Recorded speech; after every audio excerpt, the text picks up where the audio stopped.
All right, everybody, welcome to Math with Grace. Today we're going to be going through Algebra 2, Book 4, Lessons 11 through 15. Lesson 11 begins on page 27, and it's titled Polynomial Equations and Polynomial Functions. It says a polynomial equation is a polynomial that is set equal to 0 in order to be solved. The solution for the polynomial equation are called the roots of the equation, and they can be real or imaginary numbers. A polynomial function is a polynomial that is set equal to 0, so it can be graphed.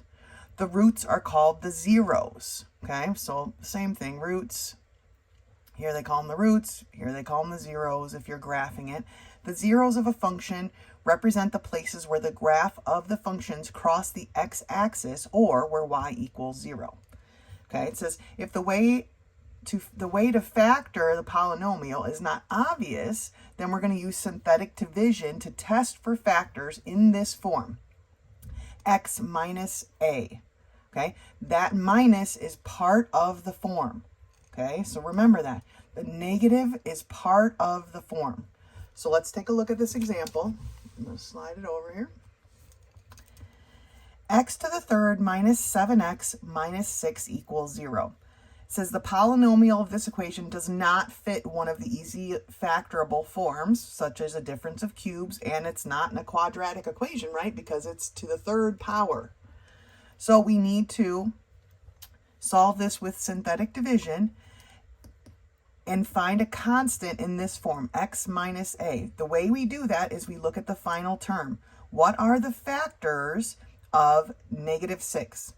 And they are, the possibilities are plus or minus 1 times plus or minus 6, right? And plus or minus 2 times plus or minus 3. Those are the factors of 6. Now we need to try each one and see if they work. So they set up their synthetic division. 1 for the x to the third, a 0 for the x squared that doesn't exist, a negative 7 for the negative 7x, and the negative 6. They're trying positive 1 first. So they do the synthetic division with positive 1, and they end up with a negative 12 here. That tells us that x minus 1, because that is the form right here, right, is not a factor of this original polynomial. Remember, we're doing a plus 1 here, but the form is going to be x minus 1 because the form has a negative in it. So they went to the next one. Well, what about negative 1? So they did the synthetic division with negative 1, and they got a 0. That tells us that x plus 1, or x minus 1, right, is a factor of the original polynomial. Because it is a factor of the original polynomial, what's left behind? Well, what's left behind is an x squared minus x minus 6. X squared minus x minus 6. That can be factored to this. Okay, so now we have 3 factors that we found, which makes sense because this is an x to the third power, right? Now we need to set each one of these 3 factors to 0 and solve for our zeros. Okay, or our roots. So we get that x is equal to negative 1, x is equal to negative 2, and x is equal to negative 3. We have solved this odd polynomial. Okay, those are our intercepts, our zeros. All right, let's turn the page. For example 2, we have f of x equals x to the third minus 3x squared plus 5x minus 3. Okay, our leading coefficient is a 1, so now we need to look and see what are our factors of our constant. Remember, this is the form. They're going to keep putting that up there for now. The negative is part of the form. Negative 3 is pretty simple, right? There's only 2 factors. It's going to be plus or minus 1 times plus or minus 3. So now we start with our synthetic division. So we have a 1 for our x to the third power, a negative 3 for our negative 3x squared, 5 for our 5x, negative 3 for our constant. They're starting with a positive 1. as they did their synthetic division, they came up with a final result of 0, right? A remainder of 0. That tells us that x minus 1, because the minus is part of the form, is a factor. The remaining polynomial is x squared minus 2x plus 3, okay? It says here that they, well, right away they went ahead and solved for the first root, which is this one here. But this here, right, is not factorable. The remaining polynomial cannot be factored in a normal way because we would need to have two negatives multiplied together to give us 3. So this would have to have been a -4, and that doesn't work, right? So then they went ahead and used the quadratic formula. So their A was 1, B was -2, C is 3, and they solved the quadratic formula and got these two answers. All right, so these are the 3 sets of roots that solve that polynomial. Okay, so they had to use a couple different methods. That's why we've been learning all these different methods. So, however, it says, for polynomials with lead coefficients other than 1, the possible divisors for the rational roots must be in the form of P over Q, in which P must be a factor of the constant, so like we've been doing, and Q is a factor of the lead coefficient. So now we have 2 different factoring parts to deal with. So looking at this example, f of x equals 2x to the third minus 3x squared plus 7x minus 3. So we have our Q and we have our P, all right? So the factors, and this here is kind of a little bit messy, so I'm going to write it over here. Our factors for our P, right, the constant, is plus or minus 1 and plus or minus 3. Right? It's a -3. Those are our only choices. The factors for our Q it's a 2. So it's just going to be plus or minus 1 and plus or minus 2. And maybe you're thinking, why is it minus when this is a positive? Well, if we took -1 times a -2, we would get a positive 2. So we have to include the plus or minus bits, right? Now, there's many PQ values we could make, but let's just take a look at how we set those up, right? I'm going to start with my first P, which is plus or minus 1. And then I'm going to start with my first Q, which is a plus or minus 1. Well, plus or minus 1 over plus or minus 1 is going to give us a plus or minus 1. Okay, so that's going to be my first value for PQ.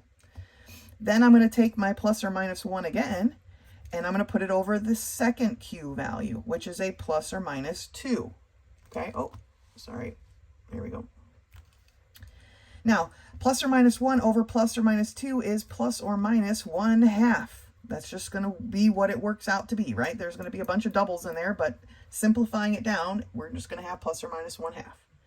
Now I'm going to take my second P, plus or minus 3, and I'm going to put it over my first Q, plus or minus 1.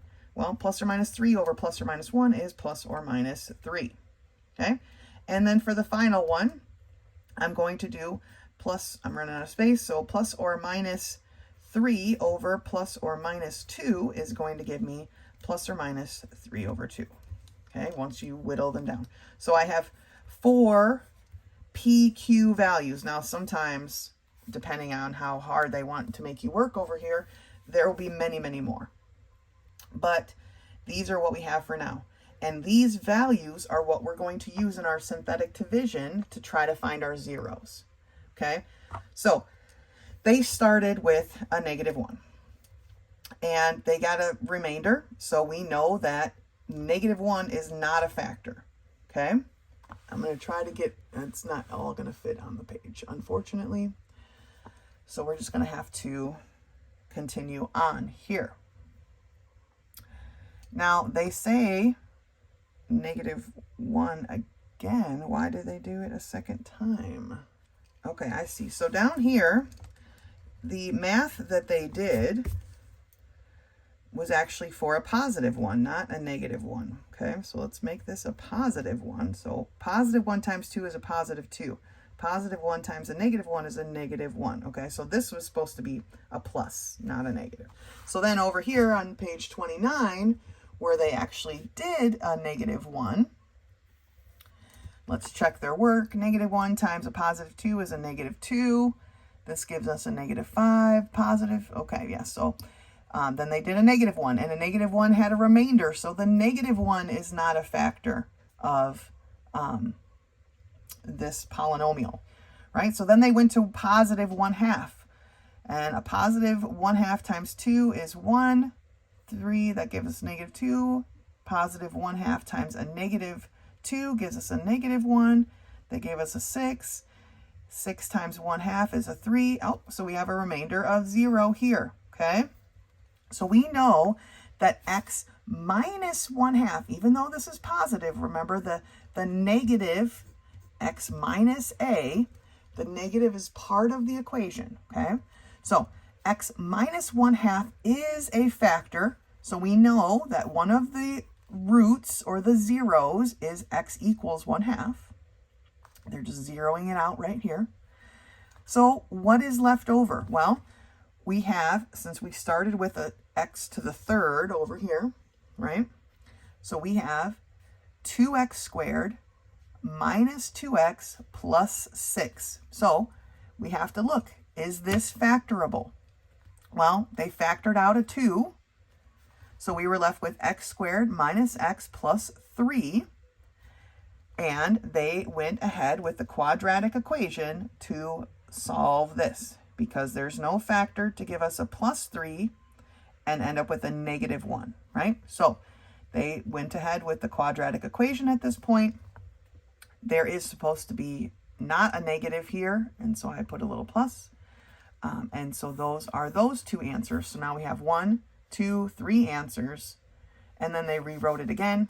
If you mark your answers clearly, you don't have to rewrite it again, but you need to make sure you're marking your roots or zeros very clearly so that I know which ones are which, okay? So with the PQ, before we start these problems together, with the PQ, we just need to list our different possibilities. And obviously, as was in this case, some of them are going to be a fraction, and we're just going to have to work with that, okay? But we can do it. We know how to do our material. We're going to knock it out together. So let's take a look at these problems together. So we are in Algebra 2, Book 4, Lesson 11, page 29. Problem number 1 is x to the third minus x squared minus 4x plus 4 equals 0. Okay, so we have a coefficient of 1. Looking at our constant here, let's just call them our p-value, right? Because that's what it's going to be later. So our p-values are going to be plus or minus 1, plus or minus 4, okay? And plus or minus 2 times plus or minus 2. I'm not listing it twice. It's the same, right? Plus or minus 2, plus or minus 2. So there are our p-values. So now we need to start our synthetic division. For x to the third, that's a 1. This is a negative 1 for our negative x squared, negative 4, positive 4. Make sure you are translating that properly, because one mistake there and your whole process is just doomed to be a mistake, okay? So always check your work. I have 1x to the third, negative 1x squared, negative 4x, and a positive 4. All right, so let's start with a positive 1. This 1 falls down. Remember our synthetic division. 1 times 1 is a 1. It goes there. Negative 1 plus 1 is a 0. 1 times 0 is 0. So my negative 4 drops down. 1 times negative 4 is a negative 4. 4 minus 4 is 0. I have a remainder of 0.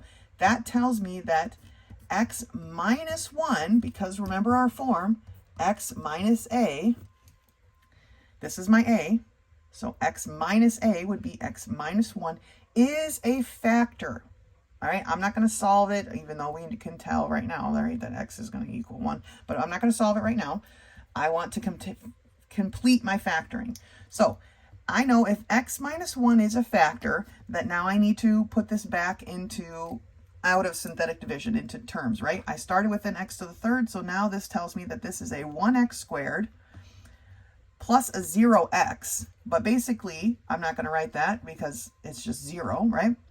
And then my constant is a -4 equals 0. That's what I have left. And because I have been working so hard at my Algebra 2, I recognize this as the product of a sum and difference binomial. So I know how to factor this. It's a difference of squares, okay? So when I factor my difference of squares, I take the square root of x squared, and I take the square root of 4, and then I have a plus and a minus. It's a difference of squares. So now that I have my 3 factors, I'm going to set each one equal to 0. So x minus 1 equals 0, x plus 2 equals 0, and x minus 2 equals 0. So in this case, x is equal to 1, x is equal to -2, and x is equal to a +2. Those are my 3 zeros or roots for this polynomial. Okay, let's take a look at number 2. We have x to the third plus 4x squared plus x minus 6 equals 0. All right, my p's. My p's are based on the constant since this is a coefficient of 1. -6, so I'm going to have plus or minus 1 and plus or minus 6. I'm going to have plus or minus 2 and plus or minus 3. Now we need to set up our synthetic division. I have 1x to the third plus 4x squared plus 1x minus 6. So double checking, 1x to the third, 4x squared, 1x minus 6. Okay. Setting up I am not going to do the 6's unless I absolutely have to, but let's start with the 1's, okay? +1. This 1 drops down. 1 times 1 is 1. 4 plus 1 is 5. 1 times 5 is 5. 1 plus 5 is 6. 1 times 6 is 6. -6 plus 6 is 0. Already, I have an x minus 1 as a factor. Remember, this is the form. This is my a. They label these things all different things. They should have called it p, but that's fine. This is my a, right? So x minus 1. All right. If x minus 1 is a factor, what do I have left over? Well, I started with a third power, so this is going to be a 1x squared. Okay. Then a plus 5x plus 6 equals 0. That's what I'm left with. Now, is this factorable? Are there factors of 6 that are going to add together to give me 5? Yes, right? It's x plus 2, x plus 3. 2 times 3 is 6. 2 plus 3 is 5. So there are my 3 factors. So now I'm going to set them equal to 0. X minus 1 equals 0. X plus 2 equals 0. X plus 3 equals 0. So my first 0 or root is x equals 1. Then I have x equals -2 and x equals -3. Right, there are my 3 roots or zeros for this polynomial. They're starting us off pretty easy. Okay, let's look at number 3. We have an x to the third plus 2x squared minus 13x plus 10 equals 0. Okay, my p's. This is a coefficient of 1, so I just need to find the factors of 10. Plus or minus 1, plus or minus 10, plus or minus 2, plus or minus 5, right? 1 times 10 is 10, 2 times 5 is 10. That's all of our factors. That's all she wrote. So now let's set up our synthetic division. I have 1x to the third, 2x squared, negative 13x, don't forget that negative belongs to the 13, and a 10 as my constant. So 1x to the third plus 2x squared minus 13x plus 10. Okay, I'm going to start with the 1. It's not always going to work, but it's the easiest one to begin with. This 1 drops down. 1 times 1 is 1. 2 plus 1 is 3. 1 times 3 is 3. Negative 13 plus 3 is a negative 10. 1 times negative 10 is a negative 10. Positive 10 minus 10, 0. X minus 1 is a factor of this polynomial. So what is left behind? It's going to be a 1x squared plus 3x minus 10 equals 0. Is this factorable in a normal factor? Are there factors of negative 10 that are going to add together to give me a positive 3? And there are, right? It's going to be x plus 5 and x minus 2. 5 times a negative 2 is a negative 10. 5 minus 2 is 3. So our 3 factors are x minus 1, x plus 5 equals 0, and x minus 2 equals 0. And now we need to solve for our 0. So x equals 1, x equals negative 5, and x equals 2. And those are our 3 roots for problem number 3. Let's take a look at the next set. For problem number 4, we have x to the third minus 7x squared plus 15x minus 9 equals 0. So my p is based on the constant because I have a coefficient of 1 here, so I can disregard that for now. My, let's see, my factors are going to be plus or minus 1, plus or minus 9, plus or minus 3, right? 1 times 9 is 9, 3 times 3 is 9. Those are all of our p values. So let's set up our synthetic division. I have 1x to the third minus 7x squared plus 15x minus 9. 1x to the third minus 7x squared plus 15x minus 9. Okay. I'm going to start with a positive 1. I would assume at some point they won't be using this as a factor, but we shall see. 1 times 1 is a 1. Negative 7 plus 1 is a negative 6. Okay. 1 times negative 6 is negative 6. 15 minus 6 is a positive 9. 1 times 9 is 9. Negative 9 plus 9 is 0. No remainder tells me that x minus 1 is a factor of our polynomial. So what's left behind is a 1x squared minus 6x plus 9 equals 0. Is this factorable? Are there factors of 9 that add together to give me a negative 6? And they are, right? It's going to be x minus 3, x minus 3.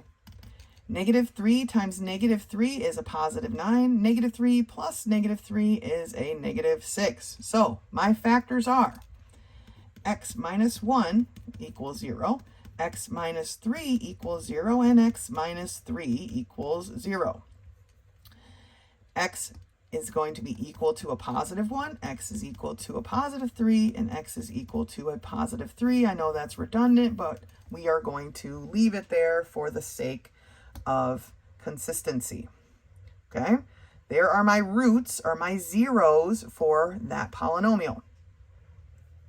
Let's take a look at number 5. Now for number 5, they've given us a coefficient for our cubed term that is not a 1. So we've got to do that extra step now.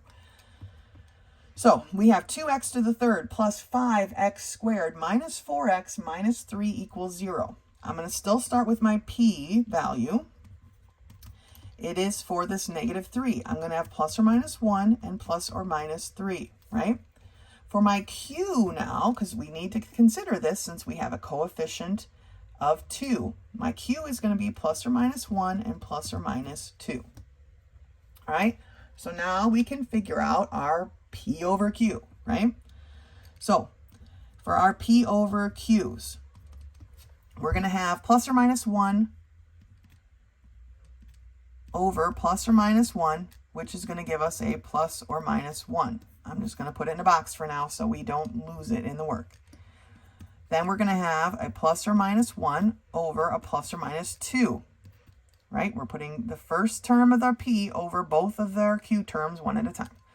So that's going to give me a plus or minus 1/2. Then we have our second term, which is plus or minus 3 over the first q, which is plus or minus 1.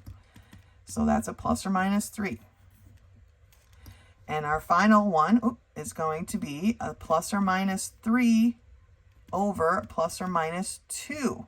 Okay, the second term over the second term gives me a plus or minus 3 over 2. All right, now we can start our synthetic division. So let's setting it up. We have 2x to the third plus 5x squared minus 4x minus 3. 2x to the third, 5x squared minus 4x minus 3. Okay, we're ready. I'm going to start with my 1, like we have this whole time. The 2 drops down. 1 times 2 is 2. 5 plus 2 is 7. 1 times 7 is 7. Negative 4 plus 7 is a positive 3. 1 times 3 is 3. Negative 3 plus 3 is 0. It's almost kind of boring. So x equals 1 is our factor, is a factor of this polynomial. So what's left? Well, it's going to be a 2x squared plus 7x plus 3 equals 0. Now, this is not factorable that I can tell right off the bat. Although I suppose it probably is, right? 2 times 3 is 6. What factors of 6? So that's how we normally would do it, right? 2 times, you take the coefficient here times a constant. That gives me a positive 6. Are there factors of 6 that would give me a 7? And that would be a 1 and a 6, right? So then we would have 2x squared plus 6x plus x plus 3 equals 0. Now, you could totally do the quadratic formula here like they did in the book, but I'm just kind of factoring by grouping because to me it seems like the more forward way to do it. I don't know. There are many ways to solve quadratic equations, and whatever way you feel most comfortable. I feel like sometimes with the quadratic formula, people mess up more easily than with a step like this, but let's see what we can get here. What do these two factors have in common? Well, they have a 2 and an x in common, and it's going to leave an x plus 3 behind. And then we have just an x plus 3 here. When I factor out my x plus 3 that they both have in common, I'm left with a 2x plus 1. Don't forget that there is a 1 right here. All right, so now I've got my 3 factors, so let's set them equal to 0. I have x minus 1 equals 0, x plus 3 equals 0, and a 2x plus 1 equals 0. So let's solve. For here, I have an x is going to be equal to 1. Here, x is equal to negative 3.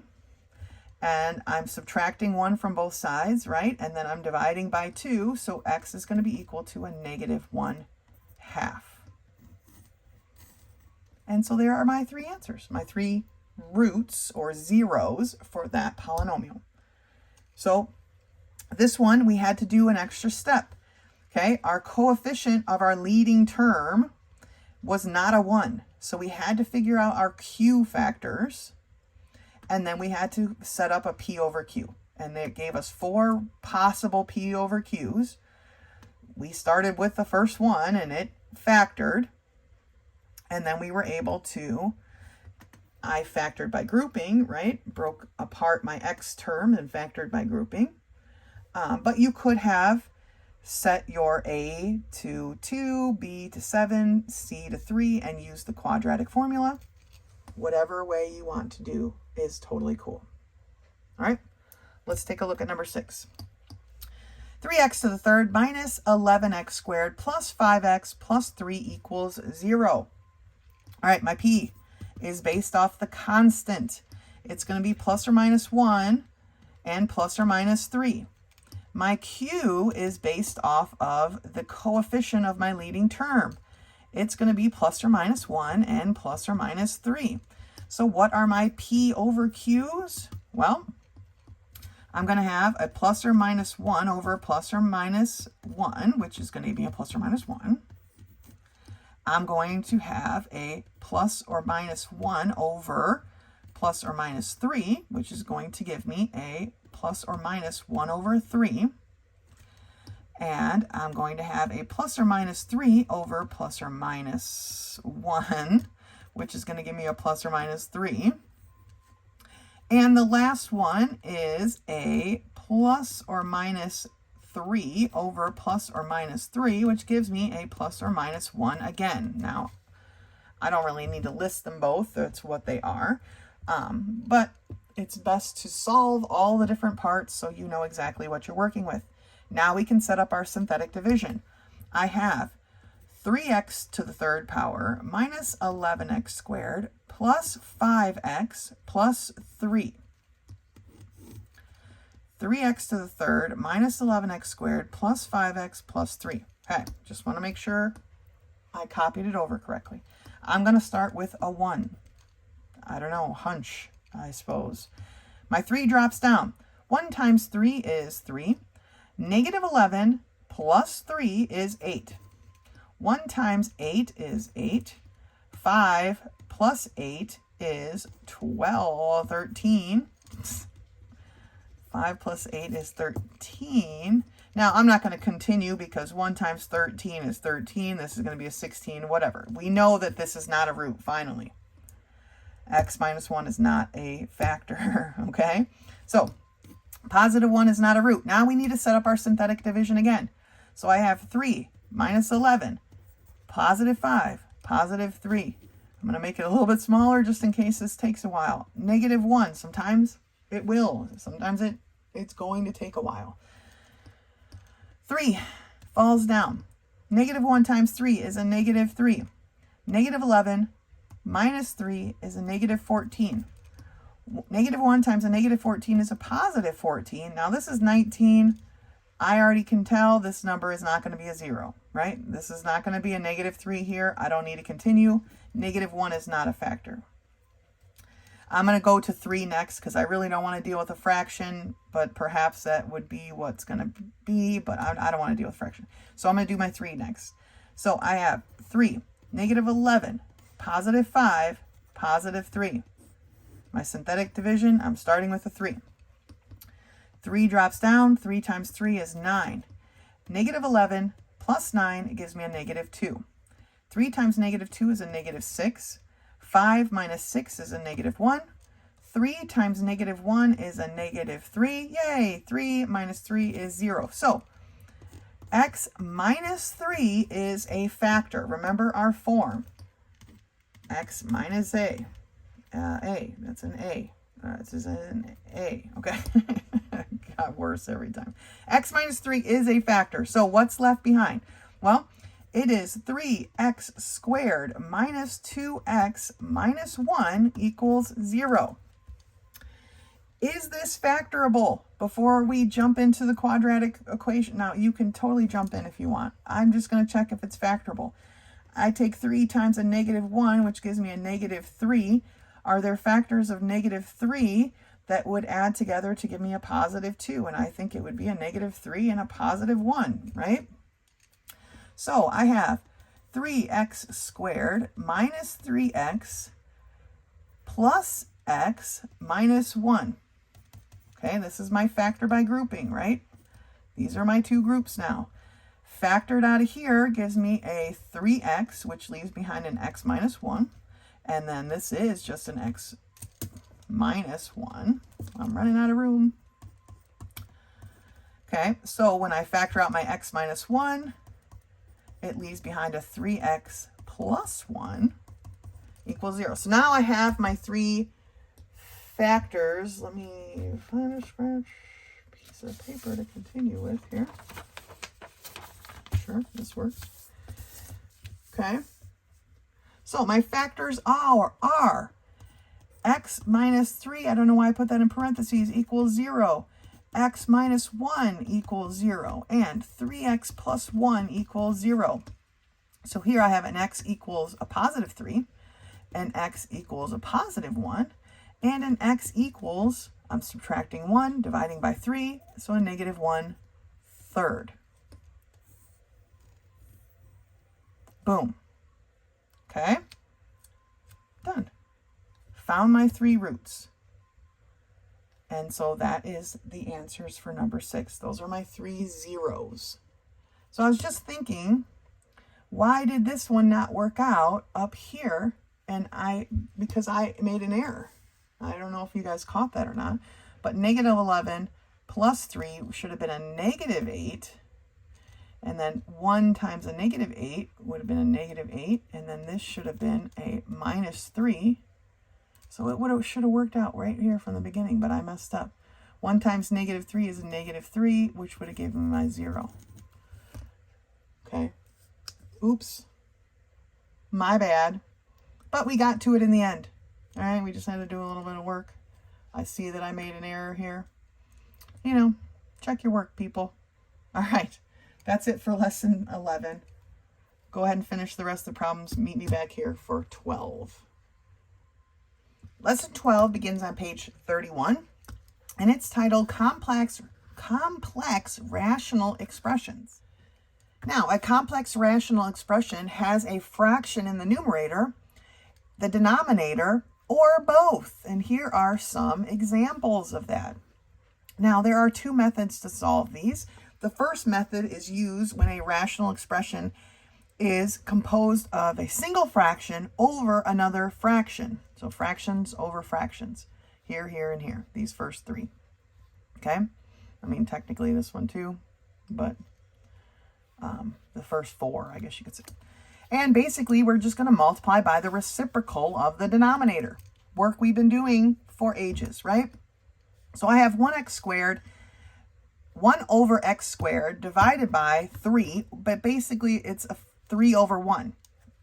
So when we multiply by the reciprocal, it becomes 1 over x squared times 1 over 3, which simplifies to 1 over 3x squared. Okay?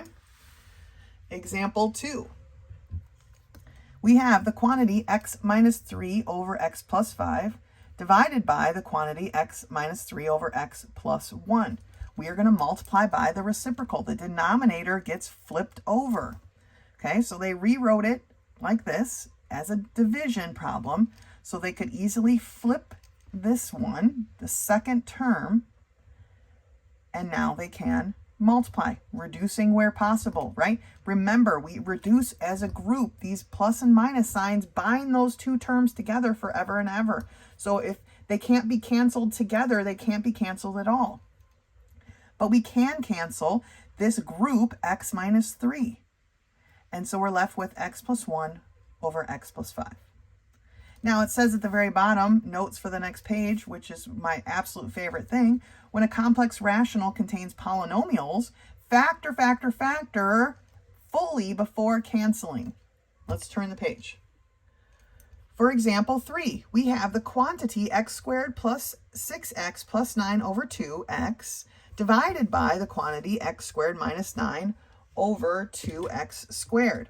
Now, they've basically rewritten this in this form, okay? And then they multiply by the reciprocal, so they flipped it over. Then they factored, okay? Before we can do anything else, we've got to factor. This term can be factored, the numerator. The denominator is a difference of squares, so it factors to a sum and difference binomial. Based on our groups, we can cancel an x plus 3. We can also cancel this 2x with this 2x squared. They've kind of pulled the x out, the extra x out to the side. And now we need to simplify or combine our stuff. Now, if you redistributed this x through here, totally fine. It doesn't matter. If you left it like this, that's totally fine too. Either way, okay? But those examples show us multiplying by the reciprocal, okay? Now, the second method, works best for complex rational expressions whose numerators or denominators have both a whole number and a fraction or two fractions with different denominators. Okay, here is the example they gave. 1 plus 1 over 2x divided by the quantity 3 minus 1 over x squared. Whole numbers, fractions, all kinds of crazy stuff. We want to find the lowest common denominator. I'm not really a big fan of how they explain it, but we want to find the lowest common denominator of what all the fractions that are here.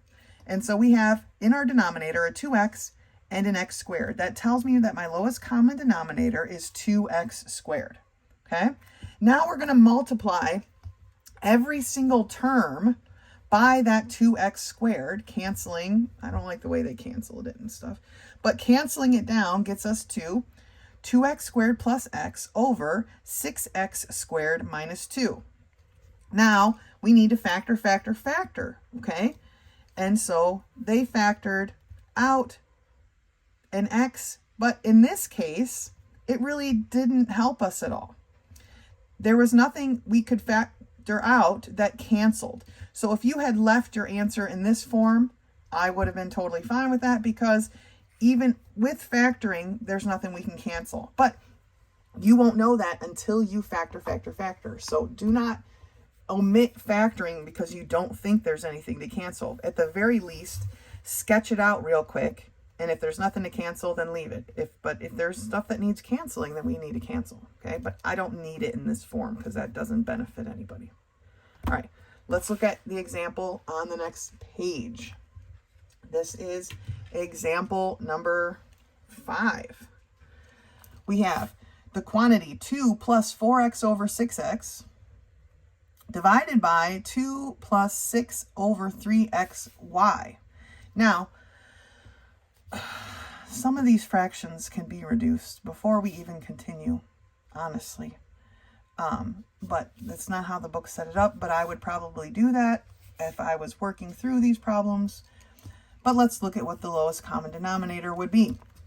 We have a 6x and a 3xy. Well, 6 is our biggest number. 3 goes into 6 evenly, so I know 6 is part of my lowest common denominator, right? They both have one x, and we need that extra y. So my lowest common denominator is 6xy.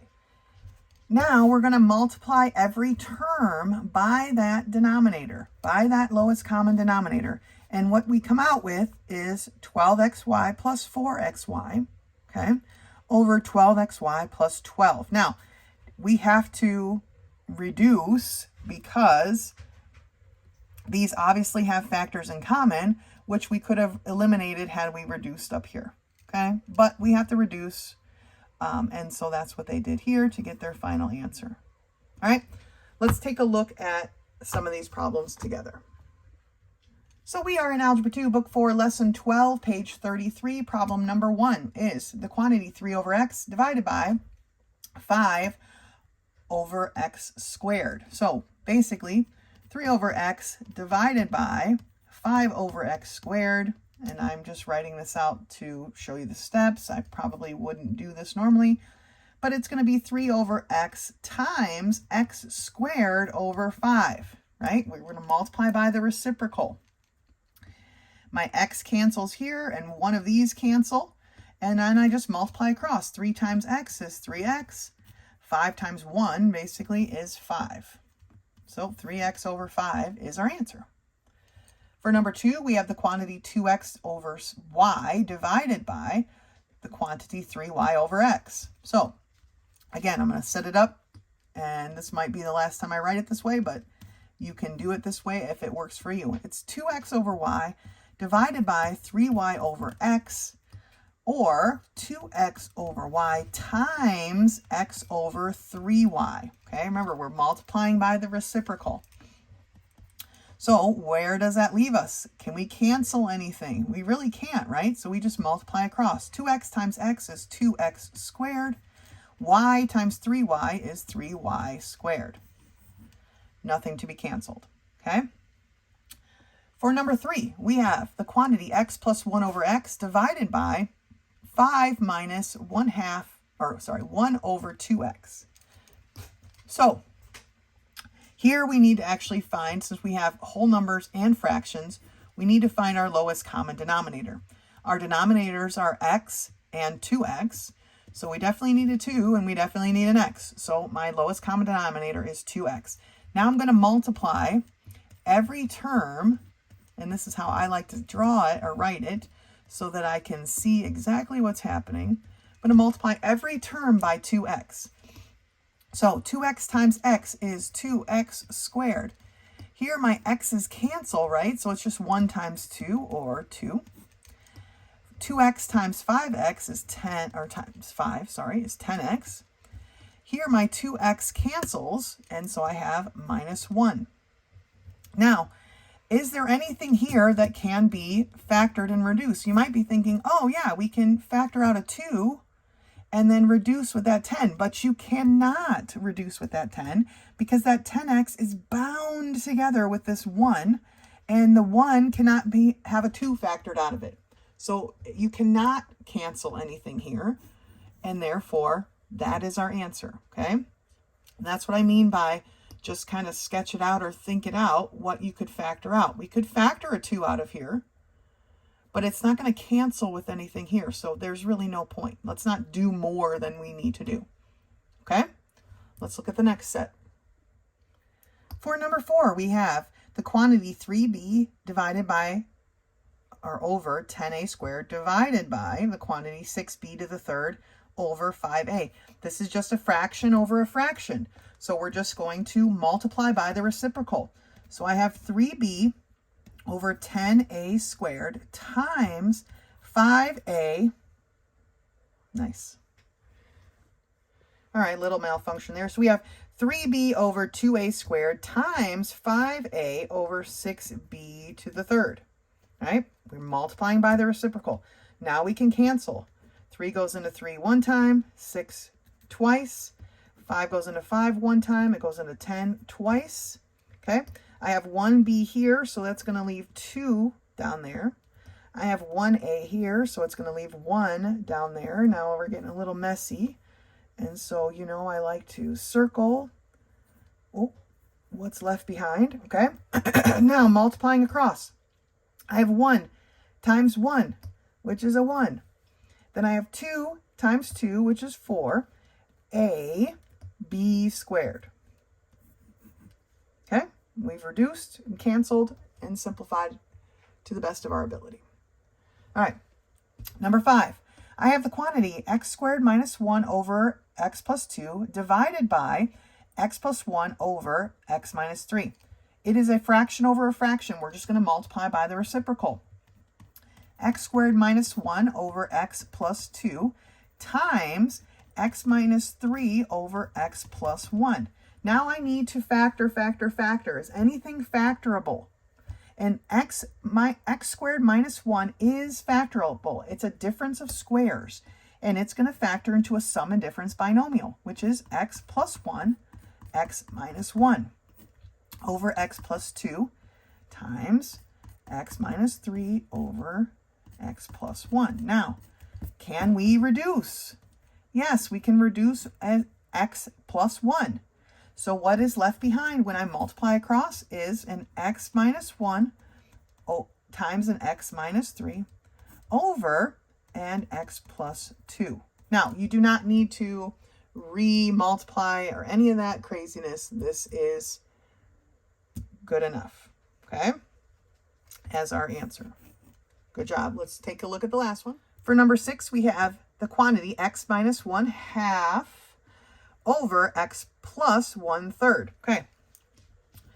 We have whole numbers and fractions. We need to find a common denominator. 3 is the largest denominator, but 2 does not go into 3 evenly. So 2 3s would be 6. 2 goes into 6 evenly, so 6 is it. I'm going to multiply every term by 6. Okay, 6 times x is 6x minus 6 times 1/2, which is a 3. 6 times x is 6x plus 6 divided by 3, which is a 2. Now, there's nothing I could factor. I could factor here, but it's not going to help me. And I could factor here, right? But if I factor here, what am I left with? Let's just sketch it out real quick. I could take a 3 out, right? And I'd be left with x minus 1. And down here, I could take a 2 out, but I would be left with, or sorry, not x. This would be a 2x. This would be a 3x plus 1. None of that is factorable or cancelable, I should say. And so that's our answer, okay? No need to do extra work. That is our final answer. All right, so for a lot of these, fraction over fraction, we're just multiplying by the reciprocal. If we have whole numbers, like number 3 and number 6, whole numbers and fractions, we find the lowest common denominator and then multiply each term by that lowest common denominator, factoring if we can, canceling if we can, okay? That's lesson 12. Go ahead and finish the rest and meet me back for lesson 13. Lesson 13 begins on page 35, and it is titled Graphing Polynomial Functions. Sorry. There we go. It says a polynomial function of degrees greater than 2 cannot be accurately graphed without using calculus. Okay?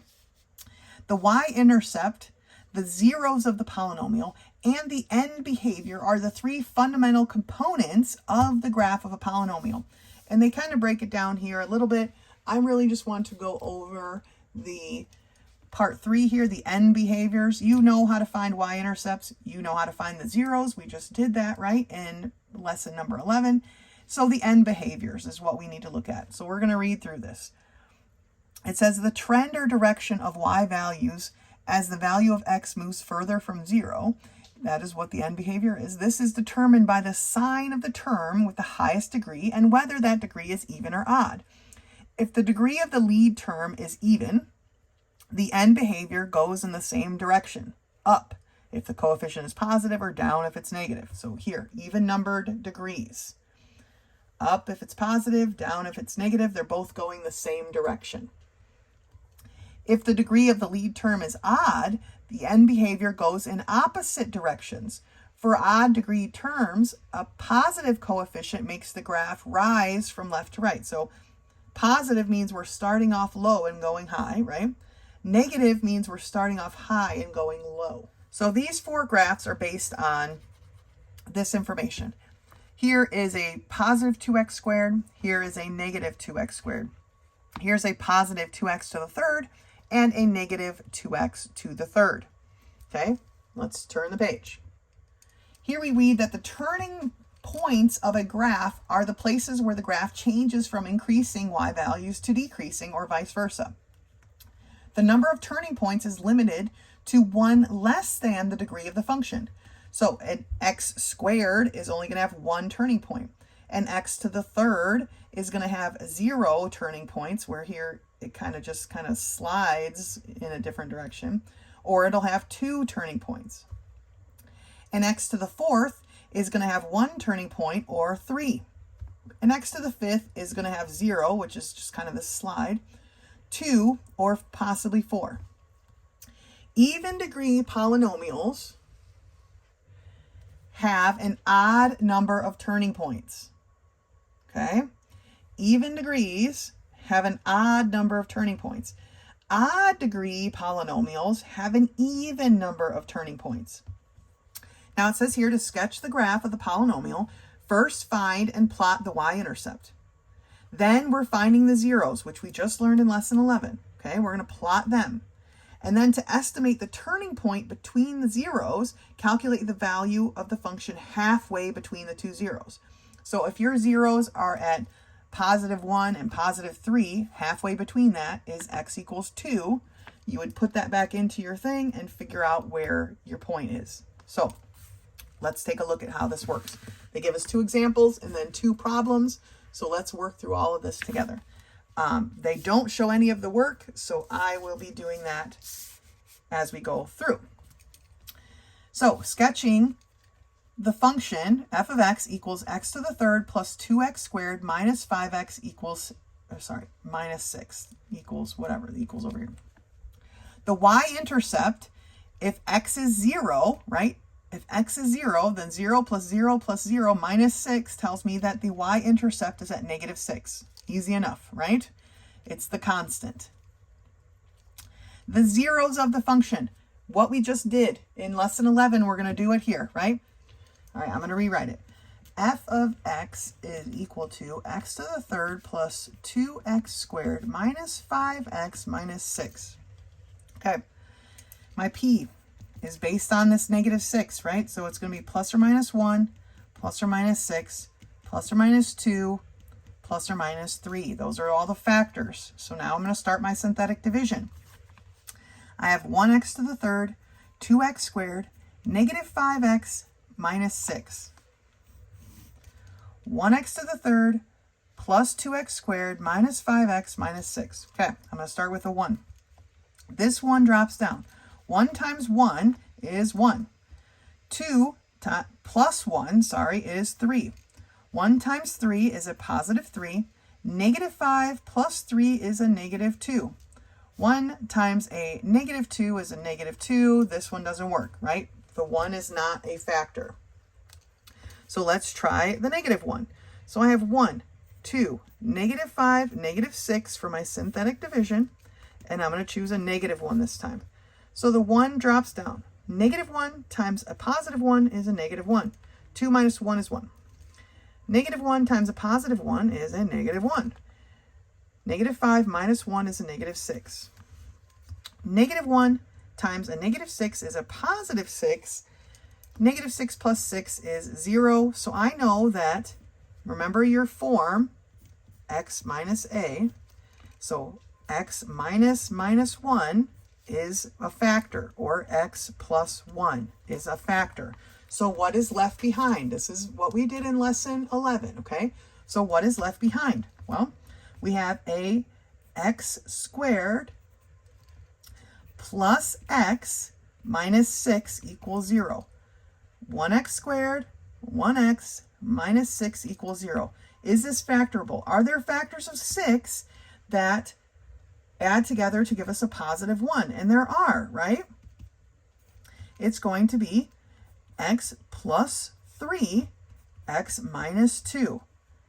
3 times negative 2 is a negative 6. 3 minus 2 is 1. Those are our factors. So our roots, our zeros, are x plus 1 equals 0, x plus 3 equals 0, x minus 2 equals 0. So our actual points are x equals negative 1, x equals negative 3, x equals a positive 2. That's what they got these answers here. And so they put a point at each one. X is positive 2, x is negative 1, x is a negative 3. Okay, so now those are the 4 points altogether we have, right? Those 3 and this one. Now you might be wondering, well, how do I know how high to draw my loops, right? When I'm turning with my line. Well, here's what we need to figure out next. Between a negative 1 and a negative 3 is a negative 2. So I know that my halfway points are my turning points, and that's what I'm going to call them. My turn is at x equals a negative 2, right? And then for this part here, I have a negative 1 and a positive 2. So what is the halfway of that? Well, if you take negative 1 plus 2, divide it by 2, okay, that gives us a positive 1/2. So my other turn is at x equals 1/2. Those are my 2 turns that I have. I know I only have 2 turns because I only have 3 points here. So there's only a half here and a half here. There are no other halves. So here are my 2 turns. I set this value into my original polynomial to find out the y value, right? I have the x, I need to find the y. So if f of negative 2 is going to equal the quantity negative 2 cubed plus 2 times negative 2 squared minus 5 times negative 2 minus 6, okay? Negative 2 cubed is a negative 8, plus negative 2 squared is a positive 4 times 2, which is an 8. These cancel each other out. Negative 5 times a negative 2 is a positive 10, minus 6 tells me that when x is equal to negative 2, y is equal to 4. That's my first turn. -2, +4. You could put another dot there. That's, you know, where your turn is. Now, what about f of 1/2? Okay, this one's a little bit messier, but not undoable. We have 1/2 the quantity cubed, plus 2 times 1/2 squared, minus 5 times 1/2, minus 6. Okay, 1/2 cubed is 1/8, plus 1/2 squared is 1/4, right? Times 2 is 2/4. Now, yes, you can reduce it, but because we have fractions we need to add, I'm going to leave it as 2/4 for now. -5 times 1/2 is 5/2, right? Minus 6. Now, the common denominator here is 8, right? So we have 1/8 plus, I have to multiply this 4 by 2 to get it to be an 8, so I need to multiply this 2 by 2, which gives me 4/8, right? This has to be multiplied by 4, so does this. So I have minus 20/8, okay? And then because my 6 is a whole number, it has to be multiplied by 8, which gives me 48/8, all right? Or I have, what, 5/8 minus 68/8, which gives me a -63/8, which is almost a -8, right? 64/8 would be a -8. I'm going to say almost -8. And so they went to, not very well, but they went to 1/2 and almost -8 is the next turn. So when x is at 1/2, y is almost at a -8, okay? And so that's where they put their, remember, this is, we're estimating without calculus, and if you had a graphing calculator, this would actually be quite simple, but without extreme math that we aren't going to do, we're just kind of getting an estimate. Estimating in ways that we know how to do. This we know how to do, okay? So that's where our other turn is. Now we have to look at and say, since x to the third has a positive coefficient, +1, right? It's going to start low and end high. That's what we looked at on what page? Page 35, right? It's going to start low and end high. So that being said, we're just going to gently graph, you know, swooshing back and forth, connecting our dots. All right, let's connect the dots. And that's the general setup of that graph. Okay, that's the work that needed to go into them just listing off 1, 2, 3, 4. All right, let's take a look at example number 2. I'm going to get a different piece of scratch paper. All right, for example 2, we have f of x equals x to the fourth minus 5x squared plus 4. All right, so we're missing some terms here, right?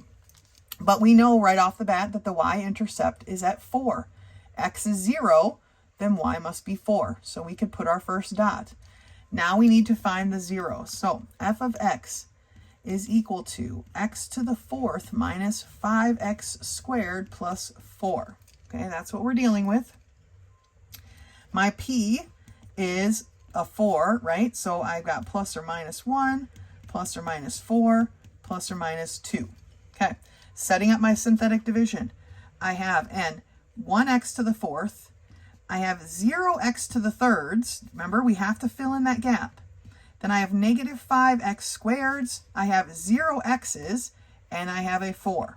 That is what my synthetic division is going to be. Let me check it. 1x to the fourth, 0x to the thirds, negative 5x squareds, 0 x's, and a positive 4. Beautiful. Starting with a 1, because that's where we begin. This 1 drops down. 1 times 1 is 1. 0 plus 1 is 1. 1 times 1 is 1. Negative 5 plus 1 is a negative 4. 1 times negative 4 is negative 4. 0 minus 4 is negative 4. 1 times negative 4 is negative 4. 4 minus 4 is 0. Okay, x minus 1 is a factor of this polynomial. What is left behind? Well, we have a 1x to the third. Remember, you always go 1 less than where you started. Plus a 1x squared. Minus 4x minus 4 equals 0. Okay. Again, not something we can just factor off the bat, right? So we need to continue with our synthetic division. But our p is different. Well, it's not really different because it's still a 4 here, right? So our p's are all the same. But let's set up this synthetic division is back to this, right? 1, 1, negative 4, negative 4. Okay. I am going to start probably not with a 1 again. Let's try a negative 1. This 1 drops down. Negative 1 times 1 is negative 1. 1 minus 1 is 0. Negative 1 times 0 is 0. So negative 4 plus 0 is a negative 4. Negative 1 times a negative 4 gives me a positive 4. Negative 4 plus 4 is 0. Okay, boom. Remember, this is x minus 1, or x plus 1 is a factor. What is left behind when I factor that? Well, I started with an x to the third this time, so this is a 1x squared. No x, right? 0 x's minus 4 equals 0. This is a difference of squares, which tells me it factors to a sum and difference binomial of x plus 2, x minus 2. Now we have 1, 2, 3, 4 roots, and this is an x to the fourth, so we're good. Let's list our roots. X plus 1 equals 0. I skipped that one, sorry. X minus 1 equals 0. X plus 2 equals 0, and x minus 2 equals 0. So here we have x equals negative 1. X equals a positive 1. X equals a negative 2. X equals a positive 2. Those are all my roots. Okay? And if you look here, that's what they've graphed. We have our 4, which is our y-intercept. We have a negative 1 and a positive 1. We have a negative 2 and a positive 2. Now, halfway between, we already know it turns here because that is the halfway point between negative 1 and positive 1, right? But we need to find our halfways here. So halfway between negative 1 and negative 2 is a negative 3 over 2, right? Here's my turns. And I'm going to have it 1 at positive 3 over 2. So f of negative 3 over 2 is equal to negative 3 over 2, the quantity fourthed, minus 5 times negative 3 over 2, the quantity squared, plus 4. So negative 3 over 2 to the fourth power is going to be a positive, right? 3 to the fourth power is 81. 2 to the fourth power is 16. I'm just going to leave it right there for now. Negative 3 halves squared is 9 over 4, okay, times 5. It's going to be negative. This became a positive when I squared it, but now I'm multiplying it by a negative 5, and that's going to give me a negative 45 fourths, okay? And then I have a plus 4. Now, I don't think this reduces anywhere, so we need to get a denominator of 16. And I know this is a lot of work, but this is how we need to do this. So this is going to be multiplied by 4, okay? That's going to give me my denominator of 16. 45 times 4 is 180, okay? 4 times 4 is 64. So, oh, but I need to multiply it by 16, not, silly me, not by 4. So 16 times 4 is 64. I was right. 16 times 4 is 64. So we end up with 145. I added 81 and 64 over 16 minus 180 over 16. And that's going to give me, minus 180 is a negative 35 over 16, which is approximately a negative 2.2, okay? And so approximately at a negative 2.2 is where you would put your dot, because 3 over 2 being a positive would not change the values because I'm fourthing it and I'm squaring it, so the value would be the same. That tells me that this would also be at a negative 2.2 approximately, okay? And that's where my turn is. Now, the left side end behavior goes up and the right side goes up because it is to the fourth power. So they're both going to go the same direction. It is a positive to the fourth power, which tells me they both go up. Okay? And this is the rough sketch of that. So these are the steps we have to go through to be able to sketch these. Let's take a look at these two problems they gave us. All right? All right, so we're in Algebra 2, Book 4, Lesson 13, page 37. I got a piece of graph paper here off to the side, but let's solve these first. So problem number 1 is f of x is equal to x to the third minus 4x. Okay, first thing we want to do is find our y-intercept, right? Well, our y-intercept is at 0, 0. When x is 0, y is 0. Okay, that's easy enough. 0, 0, my favorite point. Now we need to factor and find our zeros. So this is going to be equal to, they have a factor in common. I'm going to pull it out. That's the x, right? And it leaves behind an x squared minus 4, which we should recognize as a difference of squares, which factors into a sum and difference binomial. X plus 2, x minus 2. There are our three zeros. X is equal to 0, which we kind of already figured out up here, right? X plus 2 is equal to 0, and x minus 2 is equal to 0. So here we have x is equal to negative 2, and x is equal to a positive 2. So getting this started here on a graph. It's going to look a little something like this. Okay, I know I am at the origin right here, right? That is where I cross the y-axis. I'm also going to be at x minus 2 and x plus 2, okay? My middle points then, my turns, are going to be at x equals negative 1 and x equals a positive 1, okay? So now I need to figure out where they end up when they turn.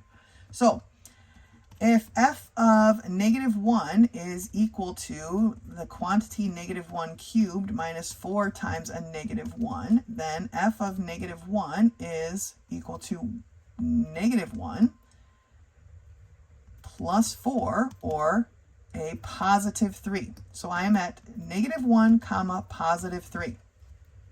Negative 1, positive 3. Putting a dot in, okay? Now I need f of a positive 1.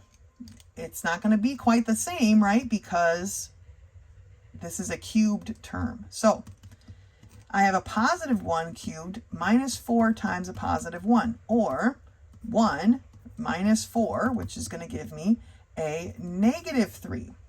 So at positive 1, I'm at negative 3. Positive 1, negative 3. Okay?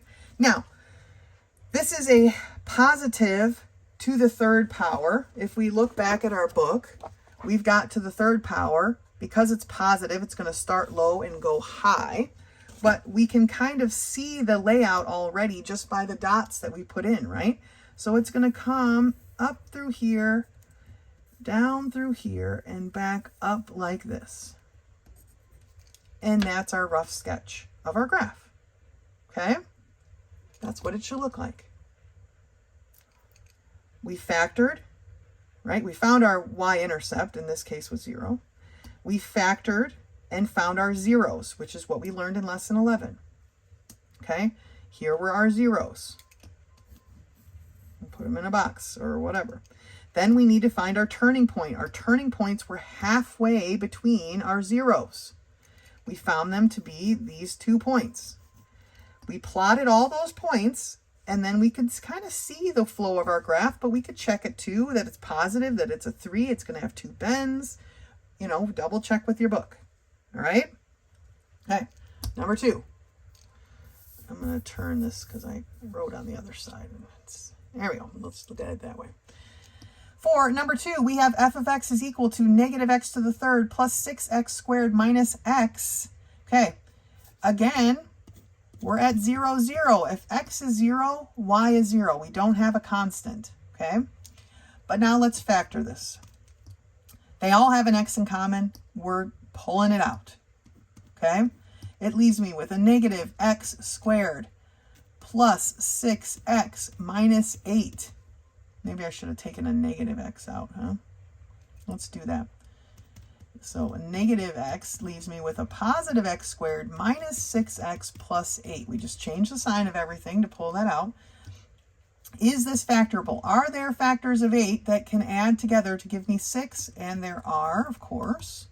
And it is going to be an x minus 2, x minus 4.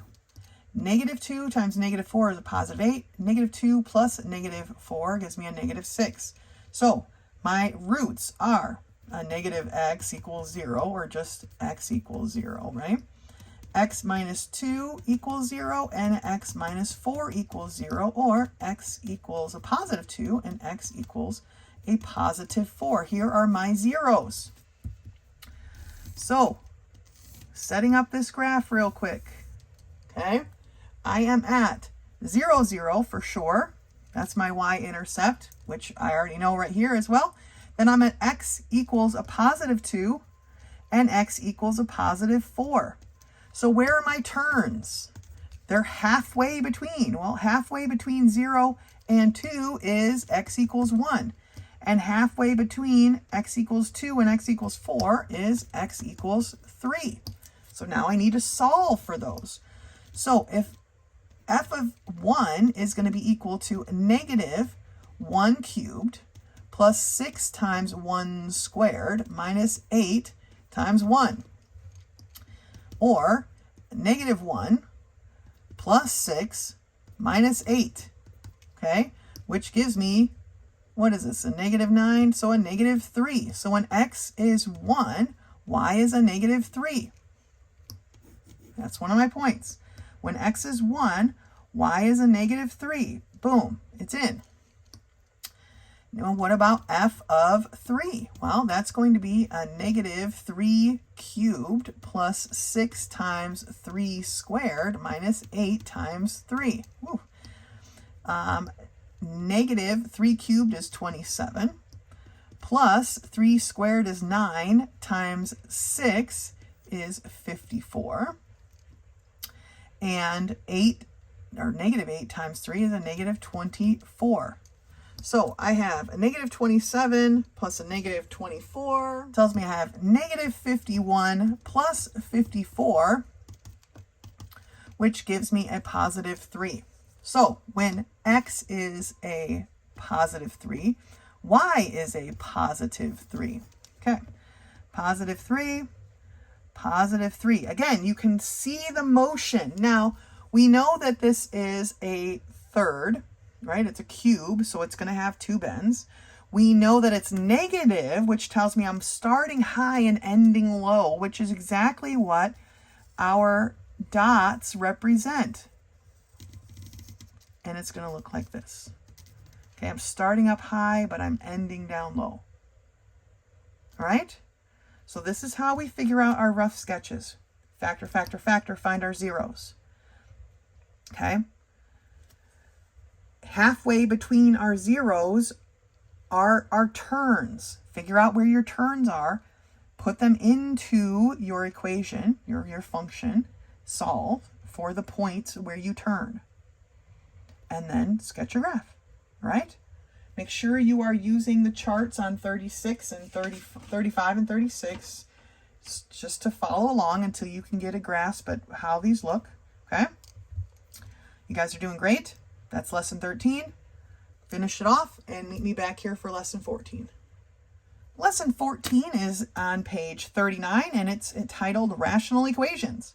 A rational equation are equations that contain a fraction with a variable, sometimes in the numerator, sometimes in the denominator. When we solve these, we have to find the lowest common multiple, or basically the lowest common denominator, right? Multiply each term by that lowest common denominator and solve for x. The difference here is when we solve for x and we have a variable, or I guess we solve our variable, and our variable is in the denominator, we have to go back to the original equation and check. For this particular problem, example 1, They solved and got x was equal to 6. Now we need to come back up here and put in this 6. And here, if I put a 6 in here, will this make this fraction have a denominator of 0? And in this case, of course, it's a very simple denominator, so it doesn't. But sometimes it could, and those are called extraneous roots. Like, it solves the problem, but if you put it back into the original equation, then the equation becomes undefined, and therefore you can't actually solve it. And so the equation does not have any actual solutions, okay? In example 1, it's fine, but let's take a look at example 2. So for example 2, we have this, okay? And it is a lot. I don't know why there's a minus and a decimal or a multiplication symbol over there. That's unnecessary. But the first thing we need to do is factor our denominators so that we can figure out what our lowest common denominator is. And in this case, our lowest common denominator was 5 times the quantity x plus 2 times the quantity x minus 4. Then we're multiplying each term by that lowest common denominator. But really, for this one, what is it missing? Well, it's only missing the x minus 4, so that's what we need. And for this second term, it's missing the x plus 2, so that's what we needed. And the final term, it has all of those things, so it's just the numerator ends up by itself. They distributed. On the next page, they combine their like terms. Let's turn the page and take a look at that. So at the top of page 40, they solve and find that x is equal to a negative 1/7. Now, without flipping back and forth, if you put a 1/7 into any of those denominators where there is a variable, none of them are going to come to 0, so it is a true solution. It's not an extraneous root. Okay, so that's it. This process is really a process we've done many times before, so they only have a short example, but there's 6 problems here, so let's just do them together. So we are in Algebra 2, Book 4, Lesson 14, page 40. Problem number 1 is 1 over x minus 3 equals 2 over x minus 2. So to solve these, and I feel like they did not go over this properly. They kind of missed one. To solve this particular problem, because we basically have a fraction equal to a fraction, the easiest way to solve this problem is cross multiplication. Okay? They didn't discuss that in this lesson, but we are going to learn it anyway. When you have a fraction equal to a fraction, you do not have to find a lowest common denominator. What you're going to do is cross multiply. Okay? We are going to cross multiply. And so we end up with 1 times x minus 2 equal to 2 times x minus 3.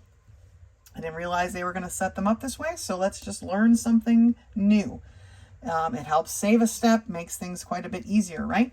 So we end up with x minus 2 is equal to 2x, remember to distribute, minus 6. And now we just solve our equation, right? I'm going to subtract an x from both sides because I want my variable to be positive. I'm going to add a 6 to both sides because I need my variable by itself. 2x minus x gives me an x. Okay, these two terms cancel. Negative 2 plus 6 is a 4. So x is equal to 4. Now the question is, if I put this back into my original equation, 4 minus 1 or minus 3 doesn't make a 0, and 4 minus 2 doesn't make a 0, so it is a true root, or what do they call it? A true solution, okay? It's not extraneous, it doesn't make a 0. So, moving forward here, let's take a look at number 2. We have 4 equals x plus 7 over x plus 2. Now again, we have a fraction equal to a fraction, so we are going to cross multiply. And I know the book didn't show us this, but it really is the easiest way to do this kind of problem. So why make it harder if we don't have to, right? So Cross multiplying, we get 4 times x plus 2 is equal to x plus 7, or 1 times x plus 7, but, 1, whatever. Distributing, we get 4x plus 8 is equal to x plus 7. Now we need to combine our like terms, right? I'm going to subtract an x from both sides so I can get my x's together and keep it positive. I'm going to subtract this 8 from both sides so that my x's are by themselves. And I end up with 3x is equal to a negative 1, or x is equal to a negative 1/3. Now, if I put this back in, will it make an extraneous root? Is negative 1/3 plus 2 0? No, so we're good. So I had to restart my scratch paper because I was working on problem number 3 and I didn't realize I had miswrote it. I forgot to put an X here when I wrote the problem on the page, and so I did it 2 or 3 times and it wasn't working out. And then I went back and I double checked and I saw that I miswrote it. So problem number 3 is still a fraction is equal to a fraction. And so we are going to cross multiply, okay? So we end up with 3x times x squared minus 1 is equal to 2x times x squared plus 2x minus 3. Just note, just be careful when you're writing your problems on scratch paper, because we all make mistakes. 3x times x squared is 3x to the third. 3x times a negative 1 is negative 3x equals 2x times x squared is 2x to the third. 2x times 2x is 4x squared. And 2x times a negative 3 is a negative 6x. Okay? Now I need to combine all my like terms. Basically, I'm subtracting all of this to move it onto this side. So I have 3x to the third minus 2x to the third gives me an x to the third. I have this negative 4x squared. Then I have a negative 3x plus 6x gives me a positive 3x equals 0. Okay, I just moved everything over. If you need to rewrite it all out, that's totally fine. I just kind of did it in one swoop because I've done this problem 3 times already. And I understand what's happening now. Now, factoring, they all have a factor in common, right? It's this x. And so when I factor it out, I get an x squared minus 4x plus 3 equals 0. Okay, now, is there a factor of 3 added together to give me 4? And of course, I've got x times x minus 3, x minus 1 equals 0. Negative 3 times a negative 1 gives me a positive 3. Negative 3 plus negative 1 gives me a negative 4. So I have x is equal to 0. X is minus 3 equals 0, and x minus 1 equals 0. Do not forget this x equals 0, okay? So I have x equals 0, x equals 3, and x equals 1. Those are my roots, okay? Now, I need to go back up here and see, do any of these make my denominator 0? If x is 0, my denominator here would be a negative 3, and here would be a negative 1, so that's fine. If x was 3, this is fine, and this would be fine, right? And if x is 1, here I would have a problem, okay? If x is equal to 1, 1 squared is 1, 1 minus 1 is 0. This x equals 1 is an extraneous root, and so you just mark it down with an EX. So technically there are only 2 answers that satisfy this equation instead of 3. Okay, so you just need to mark your negative or your x equals 1 as an extraneous root. Taking a look at problem number 4, we have 6 over x plus 2 equals x minus 3 over 1. Because a fraction equaling a fraction, we are going to cross multiply. We have 6 times 1 is equal to x plus 2 times x minus 3. Or 6 is equal to, using the FOIL method, x times x, which is x squared, x times negative 3, or negative 3x, 2 times x, which is 2x, and 2 times negative 3, which is 6. I'm just going to swap sides of the equation here and say that x squared, combining these two, gives me a negative x, and then I have to subtract the 6 from both sides, so I get a negative 12 equals 0.